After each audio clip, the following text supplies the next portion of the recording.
கிறிஸ்துவுக்குள் பிரியமானவர்களே, கர்த்தராகிய இயேசு கிறிஸ்து நாமத்தில் உங்களுக்கு வாழ்த்தில் தெரிவித்துக் கொள்கிறேன். இந்த புதிய நாளிலும் அப்பா உங்களை புதிய நன்மையினாலும் புதிய கிருபையினாலும் உங்கள் ஒவ்வொருவரையும் ஆசீர்வதிப்பாராக. இந்த காலை நேரத்தில் நீங்கள் வாழ்க்கையில் அநேக பயம் முறுத்துகிற சூழ்நிலைகள் உங்கள் வாழ்க்கையில் நிலவி கொண்டு இருக்கலாம். பிரச்சனைகள் பெரிதாக கூட உங்கள் வாழ்க்கையில் இருக்கலாம். கடன் பிரச்சனை, பிஸ்னஸ் நல்லா நடக்கலைன்ற பிரச்சனை, குடும்பத்தில் சமாதானம் இல்லைன்ற பிரச்சனை, இப்படி அநேக பிரச்சனைகளோடு கூட நீங்கள் கடந்து சென்று கொண்டு இருக்கலாம். இதெல்லாம் நான் எப்படி சமாளிக்க போகிறேன், இதெல்லாம் நான் எப்படி மேற்கொள்ள போகிறேன் என்று சொல்லி இந்த காலை நேரத்தில் நீங்கள் கலங்கி கொண்டு பார்த்து கொண்டு இருக்கலாம். இன்று அப்பா உங்களுக்கு அருமையான ஒரு வாக்குத்தத்தத்தை கொடுக்குறாங்க. யோசுவா 11ஆம் அதிகாரம் 6ஆம் வசனம். Joshua 11th chapter verse 6. அப்பொழுது கர்த்தர் யோசுவாவை நோக்கி, அவர்களுக்கு பயப்படாயாக. இந்த காலை நேரத்தில் அப்பா உங்களுக்கு அருமையான ஒரு வாக்குத்தத்தத்தை கொடுக்குறாங்க. இன்னைக்கு எந்தெந்த பிரச்சனைகள், எந்தெந்த காரியங்கள் உங்களை கலங்கி கொண்டு திகைத்து கொண்டு வைத்து கொண்டு இருக்கிறதோ அதை குறித்து அப்பா சொல்றாங்க, நீங்க பயப்பட வேண்டாம். இங்க சர்வ வல்லமுள்ள தேவன் கர்த்தராகிய இயேசு கிறிஸ்து நம்முடைய தகப்பன் சொல்லுகிறார், அந்த பிரச்சனைகளுக்கு, அந்த போராட்டங்களுக்கு நீங்க பயப்பட வேண்டாம். நீங்கள் அதே அதிகாரத்தில் 1-2 வசனம் பார்த்தீங்கன்னா, அங்கே மொத்தம் 5க்கு அதிகமான ராஜாக்கள் இந்த இஸ்ரவேல் ஜனங்களை அழிக்கும்படி வருவார்கள். 5க்கு அதிகமான ராஜாக்கள், 1-2 ராஜாக்கள் அல்ல. நமக்கு விரோதமாக யாராவது ஒருத்தர் எழும்பிட்டாலே நமக்கு என்ன செய்யறது என்று தெரியாது. ஒரு கூட்ட மக்கள் வந்தாலே என்ன செய்யணும்னு தெரியாது. இங்கே 5 நாட்டுக்கு அதிகமான ராஜாக்கள், அவருடைய சேனைகள் எல்லாம் இவர்களை இஸ்ரவேல் ஜனங்களை அழிக்கும்படி வருகிறார்கள். அப்பா சொல்றாங்க, நீங்க பயப்படாதீங்க. இன்றைக்கு அதே போலதான் அப்பா உங்களுக்கு சொல்றாங்க, உங்களுக்கு விரோதமாக வெள்ளம் போல சத்துரு வந்தாலும் சரி, அவங்க மந்திரம் செஞ்சுட்டாங்க, இவங்க மந்திரம் செஞ்சுட்டாங்க, எனக்கு விரோதமாக இவங்க காரியம் செய்துட்டாங்க, என்னுடைய நல்ல பேரை கெடுக்கிறதுக்கான அநேக காரியத்தை செய்கிறாங்க, எங்கள் குடும்பம் கர்த்தருக்குள்ளே நல்லா இருக்குது, அந்த குடும்பத்தை நட்பெயரை அழிக்கும்படி சில காரியங்கள் செய்து கொண்டு இருக்கிறாங்க. இப்படி அநேக காரியங்களை குறித்து நீங்கள் கலங்கி கொண்டு திகைத்து கொண்டு இருக்கலாம். உங்களுக்கு விரோதமாக 5க்கும் அதிகமான ராஜா கூட்டங்கள், அந்த சேனைகளே வந்து இறங்கினாலும் சேனைகளின் கர்த்தர் உங்களோடு இருக்கிறார். உங்களுக்கு விரோதமாய் யுத்தம் பண்ணுகிறவர்கள் ஒன்றும் இல்லாமல் இல் பொருள் ஆவார்கள். கர்த்தர் உங்களுக்காக யுத்தம் பண்ணி உங்களுக்கு ஜெயம் கொடுப்பார். உங்கள் குடும்பத்தையும் சரி, நீங்க வேலை செய்யற வேலை செய்யறதும் சரி, யாராலையும் அழிக்கவே முடியாது. ஒரு நாள் உண்மை வெளியே தெரிய வரும். அப்பா அற்புதத்தை செய்து அப்பா உங்களுக்கு அந்த அதிசயங்களை செய்வாங்க. உங்களுக்கு விரோதமா யார் எழும்பினார்களோ அவங்க வெட்கப்பட்டு போவாங்க. அப்பா ஒரு நாள் நீதியை எல்லார் கண்களுக்கும் முன்பாகவும் கொண்டு வந்து நிறுத்துவார். நீ ஆண்டவருக்காக உண்மையா இருக்கிறீங்க.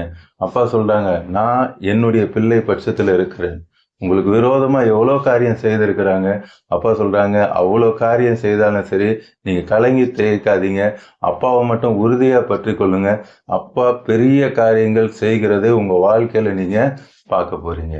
யோசுவா 10ஆம் அதிகாரம் 8ஆம் வசனம். Joshua 10th chapter verse 8.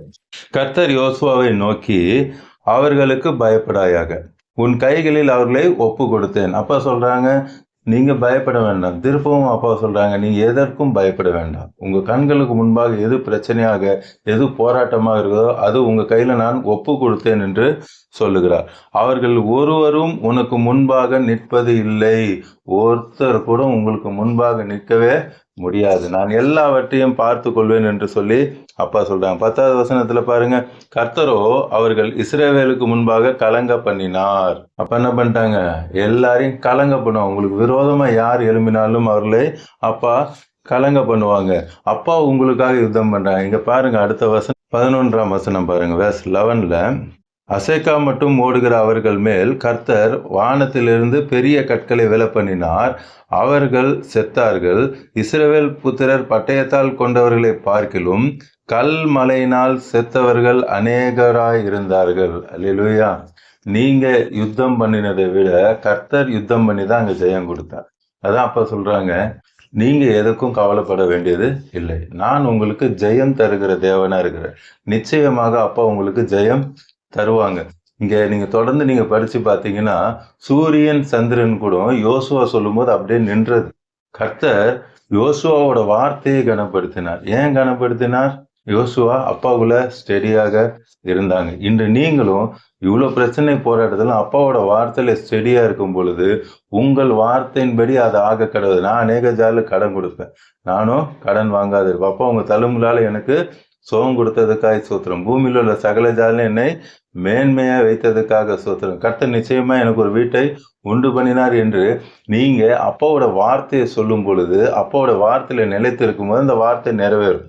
14ஆம் வசனம் பாருங்க, verse 14ல, இப்படி கர்த்தர் ஒரு மனிதனுடைய சொல் கேட்ட அந்நாட்களை கொத்த நாள் அதற்கு முன்னும் இல்லை, அதற்கு பின்னும் இல்லை. கர்த்தர் இஸ்ரவேலுக்காக யுத்தம் பண்ணினார். அப்பா உங்களுக்காக யுத்தம் பண்ணினார். மீண்டும் மீண்டும் அப்பா சொல்றாங்க, உங்களுக்காக அப்பா யுத்தம் பண்ணினாங்க. இப்படி யோசுவாவோட பேச்சை அப்பா கேட்டாங்க. ஏன் அப்பா யோசுவாவோட பேச்சை கேட்டாங்க? யோசுவா எப்பொழுதும் அப்பாவுக்குள்ள நிலைத்திருந்தார். எப்பொழுதும் அப்பாவுடைய வார்த்தைக்குள்ள வாஞ்சியா இருந்தாங்க. கர்த்தருடைய சன்னிதானத்தையே எப்பொழுதும் சார்ந்து கொண்டு இருந்தாங்க. எப்பொழுதும் அப்பாவுடைய நினைப்பா இருந்தாங்க. அதனாலதான் அப்பா யோசுவாவோட பேச்ச கேட்டாங்க. யாத்திராகமம் 33ஆம் அதிகாரம் 11ஆம் வசனம். Exodus 33 chapter verse 11. ஒருவன் தன் சிநேகிதனோட பேசினது போல மோசையோடு கூட அப்பா பேசுறாங்க. நூனின் குமாரனாகிய யோசுவா என்னும் அவனுடைய பணிவிடைக்காரனாகிய மோசேயுடைய பணிவிடைக்காரன். மோசே கர்த்தருடைய தாசன். இங்க யோசுவா யாரு? மோசேயுடைய பணிவிடைக்காரன். பணிவிடைக்காரனாகிய வாலிபன் ஆசரிப்பு கூடாரத்தை விட்டு பிரியாதிருந்தான். மோசே கூட ஆசரிப்பு கூடாரத்தை விட்டு போயிட்டாரு.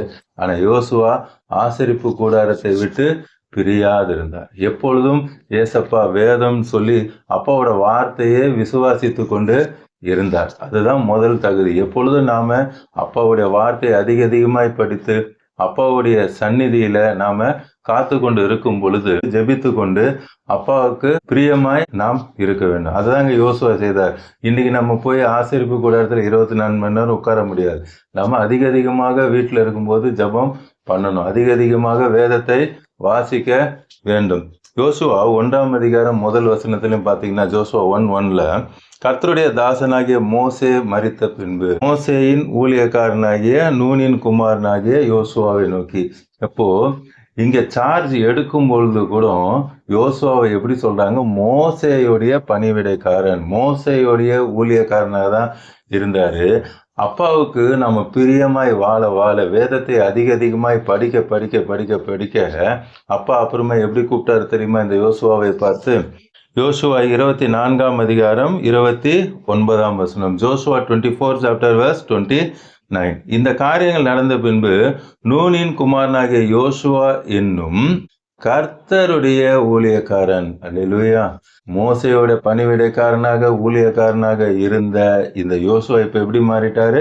கர்த்தருடைய ஊழியக்காரனாக அப்பா மாற்றி விட்டாங்க. நீங்களும் அதிகமாக அப்பாவோட வேதத்தை படித்து அப்பாவே எப்பொழுது நினைத்து கொண்டிருந்தீங்கன்னா அப்பா உங்களையும் அவருடைய ஊழியக்காரனாக அவருடைய பிள்ளையாக அப்பா மாற்று. நீங்க எவ்வளவுக்குள்ள வேதத்தை வாசிக்கிறீங்களோ அவ்வளவுக்குள்ள அப்பாவுடைய ஆசீர்வாதம் உங்க மேல இறங்கி வரும். நீங்க சொல்கிறது அப்பா கேட்பாங்க. நீங்க சொல்கிறது நிச்சயமாக நடக்கும். சூரியன் சந்திரன் நம்மளால நிறுத்த முடியுமா?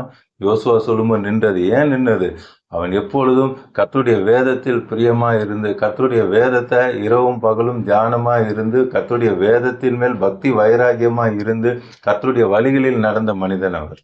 அதே போல நீங்களும் அப்பாவோட வேதத்துல அதிகமாய் படித்து தியானமா இருந்தீங்கன்னா அப்பா உங்களையும் அதே வண்ணமாக ஆசீர்வதிப்பார். இன்றும் புதிதாக நிறைய பேர் பார்த்துட்டு இருக்கீங்க. ஏசப்பா ஏற்றுக்கொள்ளாம இருந்தீங்கன்னா ஏசப்பா என் இருதயத்துக்குள்ள வாங்கன்னு சொன்னா இன்னைக்கு உங்க இருதயத்துக்குள்ள வருவாங்க. பூமிக்குரிய ஆசீர்வாதம் தருவாங்க, பரலோகத்தையும் உங்களுக்கு தருவாங்க. இப்பொழுது கல்வாரி சிலுவையை நோக்கி பார்க்கலாமா? அன்பின் பரலோக தகப்பனே, இந்த காலை நேரத்துல உங்களுடைய பிள்ளைகளோடு கூட பேசுனீங்க. நான் அற்புதங்களையும் அதிசயங்களையும் செய்கிற தேவன். இன்று எந்த காரியங்களை குறித்து கலங்கி கொண்டு திகைத்து கொண்டு பயந்து கொண்டு பார்த்து கொண்டு இருக்கிறீங்களோ அது எல்லாவற்றிலும் அப்பா சொல்றேன், நான் உங்களுக்காக யுத்தம் பண்ண போகிறேன். நீங்க எதை குறிச்சும் பயப்பட வேண்டிய அவசியம் இல்லை. நான் எல்லாவற்றையும் மாற்ற எனக்கு வல்லமை உண்டு. இன்று உங்கள் பிரச்சனை ஒன்றுமில்லாமல் போகிறதுக்கான, உங்க வியாதிகள் சரீரத்திற்கு எல்லா பலவீனம் ஒன்றுமில்லாமல் போகிறதுக்கான. டாக்டர் சொல்லியிருக்கலாம், அவ்வளவுதான் இந்த உறுப்பு செயலிழந்து போயிடுச்சு அப்படி என்று சொல்லியிருக்கலாம். அப்பா சொல்றாங்க, அவர் கல்லான இருதயத்தை எடுத்து நவமான சதையான இருதயத்தை கொடுக்கிற தேவன். இப்பொழுது உங்களுக்கு என்னென்ன உறுப்புகள் செயலற்று போயிருக்கிறதோ அவள் எல்லாவற்றையும் மாற்றி நல்ல நவமான சதையான உறுப்புகளை கிரியேட்டிவ் மிரக்கல் இப்போதே நடந்து கொண்டிருக்கிறதுக்கான, அது மூளை செயலிழந்து போனது என்று சொன்னாலும் சரி, இருதயமே செயலிழந்து போய்விட்டது என்று சொன்னாலும் சரி, கல்லீரல் மண்ணீர் எந்த உறுப்பு செயலிழந்து போனாலும் சரி, இப்பொழுது அப்பா புதிதான உறுப்புகளே உங்களுக்கு தந்து கொண்டு இருக்கிறார். கிரியேட்டிவ் மிரக்கல் நொட்டந்து கொண்டு இருக்கிறதுக்காக நன்றி. அவருடைய ஆவினாலே சாவுக்கு ஏதோ சரீரத்தை இப்பொழுது உயிர்ப்பிக்கிறதுக்காக நன்றி. மறித்தே போயிருந்தாலும் உங்களுடைய உயிர்த்தலின் வல்லமை இறங்கி கொண்டு இருக்கிறதுக்காக நன்றி. குருடர்கள் பார்க்கிறதற்காய், செவிடர்கள் கேட்கிறதற்காய், முடவர்கள் நடக்கிறதற்காய், ஊமையானவர்கள் பேசுகிறதற்காய் இப்பொழுது நாவின் கட்டுகளை அவர் கட்டவிழ்க்கிறார். Thank you Jesus. இந்த நொடியே உங்களுடைய தலைமுலால் நீங்கள் சுகத்தை கொடுக்கறதுக்காக, குழந்தை இல்லாதவர்கள் குழந்தை பாக்கியத்தை தரீங்கப்பா. வியாபாரம் நல்ல இல்லையே என்று சொல்லி வேதனையோடு கூட பார்த்து கொண்டிருக்க பிள்ளைகளுக்கும் அவர்கள் எதிர்பார்த்ததை விட 100 மடங்கு அதிகமான வியாபாரத்தை கொடுத்து நீங்கள் ஆசீர்வதிக்கிறீங்க. அந்த வியாபார தடைகளை உடைத்தெறிகிறதுக்காக நன்றி தகப்பனே. அவளுக்கு ஒரு நல்ல நிரந்தரமான வீட்டை கொடுத்து நீங்கள் ஆசீர்வதிக்கிறீங்க. வீட்டில் சமாதான சந்தோஷம் இல்லைன்னு பார்க்குறாங்க, வீட்டில் சமாதான சந்தோஷத்தை கொடுக்குறீங்க. சரீரத்தில் ஆரோக்கியத்தை கொடுக்குறீங்க. பிள்ளைகளோட எதிர்காலத்தை பிரகாசிக்க பண்ணுகிறீங்க. இந்த நாள் முழுவதும் உடைய கரம் அவளோடு கூட இருந்து வழி நடத்துகிறதுக்காக நன்றி தகப்பனே. பார்த்து கொண்டு இருக்கிற கோடிக்கணக்கான உடைய பிள்ளைகளை ரட்சித்து ஆசீர்வதிக்கிறதுக்காக இயேசு நாமத்தில் ஜெபிக்கிறேன் நல்ல பிதாவே. ஆமென் ஆமென். தொடர்ந்து பாருங்க, அப்பாவோட வார்த்தையை கேளுங்க, அநேகருக்கு ஷேர் பண்ணுங்க. எல்லோரும் ரட்சிக்கப்படட்டும், ஆசீர்வதிக்கப்படட்டும். நீங்கள் தான் புதுசாக பார்க்குறேன்னா சேனலை சப்ஸ்கிரைப் பண்ணுங்கள். டெய்லி காலைல 12 மணிக்கு அப்பாவோட வார்த்தை வரும். அந்த வார்த்தையை கேட்டு ஆசீர்வதிக்கப்படுங்க. மீண்டும் நாளை காலை புதிய வார்த்தையோடு கூட உங்களை சந்திக்கிறேன். அதுவரை அப்பா உங்களையும் உங்கள் குடும்பத்தையும் அளவில்லாமல் ஆசீர்வதிப்பாராக. ஆமென்.